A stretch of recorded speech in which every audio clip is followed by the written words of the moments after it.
Tá? E aí só folículos pra gente ver a histologia deles, tá? E aí, folículo primário, né? O A e o B. O C, um folículo primário avançado, começa a ter uma quantidade maior de células. Isso tudo na fase folicular acontece, né? Junto também nesse ciclo. Aqui fotos só do ovário pós-ovulação. Temos cicatrizes, né? No ovário após a ovulação. Também algum corpo lúteo. Esse ovário seria de égua. Seria? A gente precisa lembrar da anatomia do ovário da égua. Tem fossa ovulatória, né? Então aí parece um ovário de vaca. Então, a diferença entre espécies, né? O proprietário pode chegar para você e dizer: ah, por que é que a égua... Ah, acontece comigo. Por que é que a égua só ovula por vez?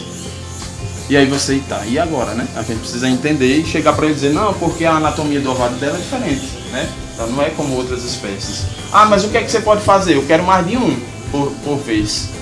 Aí você tem como veterinário saber: e agora? Ele quer que eu produza mais. Então existe super ovulação, lembra?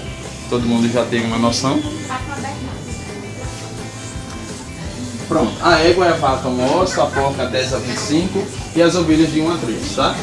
Eu coloquei essa parte do ciclo só para a gente ter uma noção do que acontece, né? Que é da mulher. Mas nós temos envolvidos em um ciclo de qualquer fêmea, né? A temperatura, nós temos os níveis hormonais. E se a gente olhar só para essa faixa aqui, nós vamos ver que no início o FSH e o LH caminham juntos, né? A progesterona sempre em níveis basais, mas quando a égua começa a entrar no cio, né, esses hormônios eles começam a aumentar. O hormônio do cio seria qual?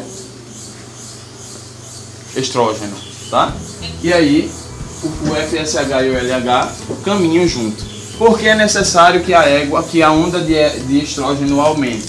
Porque na prática é quando a gente identifica as características do cio da égua, né? Micção em jatos, cauda erguida, né? E tem toda aquela aceitação da monta, quando a gente faz a rufiação, né? O garanhão passa lá, você vai vendo essas características que as éguas vão apresentando, porque digamos que você não vai anotar: ah, essa égua aqui, vou ter o FSH tá subindo, você não vai precisar.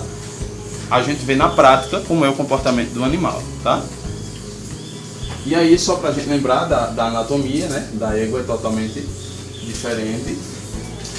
Tá? Mais uma fase que acontece, essa imagem eu gosto sempre de colocar para a gente ver a diferença, ó, do útero. Não é nem a fase folicular, que a gente já tem uma noção, mas olha como o útero faz para se preparar para receber aquele embrião.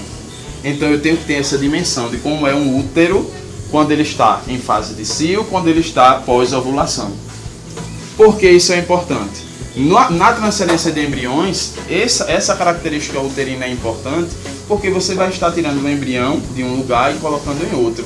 O outro útero da receptora tem que estar bem, tem que ser um útero bem firme para que ela possa sustentar aquela gestação, tá? E aí eu vou explicando no ultrassom depois algumas características desses úteros, tá? A duração do ciclo da égua tem alguns autores que colocam como 19 ou 25 dias.